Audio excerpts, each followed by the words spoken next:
Salut à toutes et à tous, c'est Nain59, on se retrouve aujourd'hui pour une nouvelle vidéo assez spéciale car je vais vous parler d'un objet assez spécial, plus précisément d'une caméra, l'Osmo Pocket de DJI.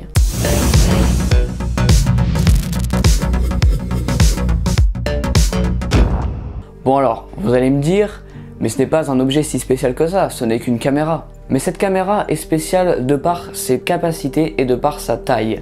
Seulement 12 cm de haut pour une caméra 4K stabilisée sur 3 axes. Ça ne laisse pas indifférent. Plus sérieusement, sur papier, ça donne quoi cette caméra? Je vais donc commencer par les caractéristiques techniques du DJI Osmo Pocket. On retrouve donc un capteur de 12 millions de pixels avec un objectif d'une FOV de 80 degrés et ouverture 2.0, l'équivalent d'un objectif au format 26 mm.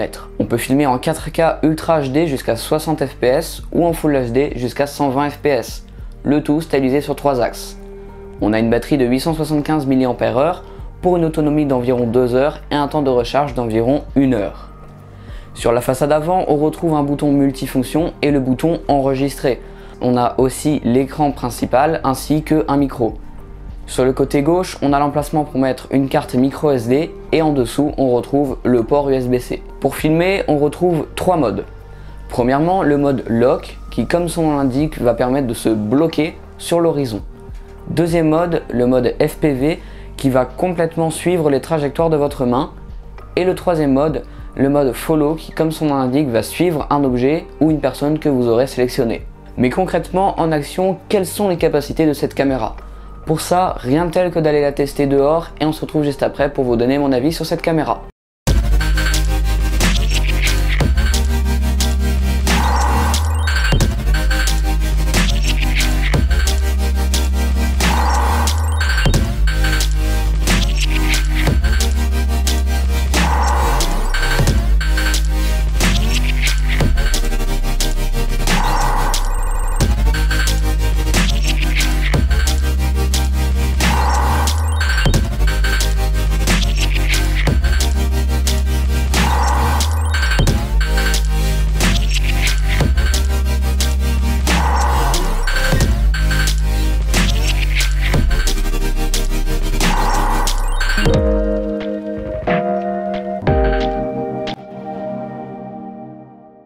Après vous avoir bien testé cette caméra, il est l'heure de vous donner mon avis.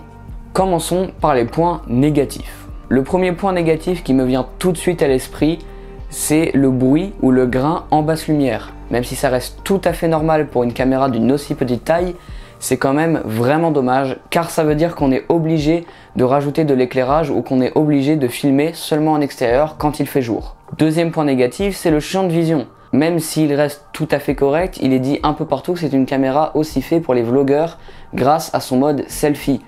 Mais à cause de son faible champ de vision, quand on filme en mode selfie, on est obligé de fort tendre le bras pour ne pas être trop proche de notre visage.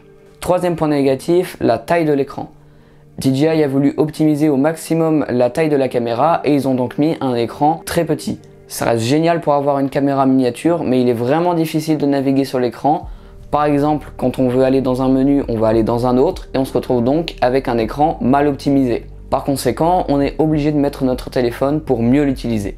Autre point négatif et qui n'est pas des moindres, c'est le prix des accessoires. C'est vraiment un gros point négatif sur cette caméra car on part parfois sur des dizaines d'euros pour un simple adaptateur. Heureusement qu'il existe de nombreuses marques qui font des accessoires pas chers mais qui font largement le taf. Passons maintenant au point positif de la caméra. Le premier point positif, c'est le rapport taille-qualité. Je le redis encore, seulement 12 cm de haut pour une caméra qui peut filmer en 4K 60 fps. Avant de recevoir la caméra, malgré les différentes vidéos que j'avais pu voir, je ne pensais pas que la caméra était aussi petite que ça. C'est très difficile à expliquer car on ne peut comprendre seulement lorsqu'on la tient entre les mains. Deuxième point positif, c'est la simplicité d'utilisation.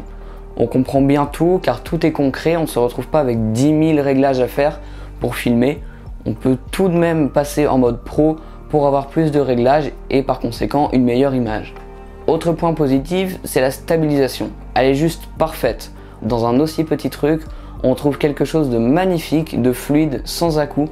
On peut pratiquement faire tous les types de mouvements grâce à cette nacelle stabilisée. Reste juste dommage que les moteurs ne soient pas en 360 degrés. Dernier point positif, c'est l'application qui est super complète.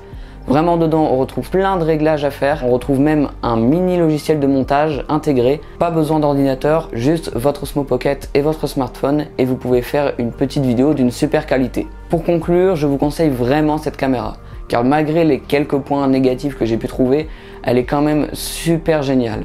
Vraiment à chaque fois c'est un pur plaisir à utiliser, c'est simple d'utilisation, intuitif, concret.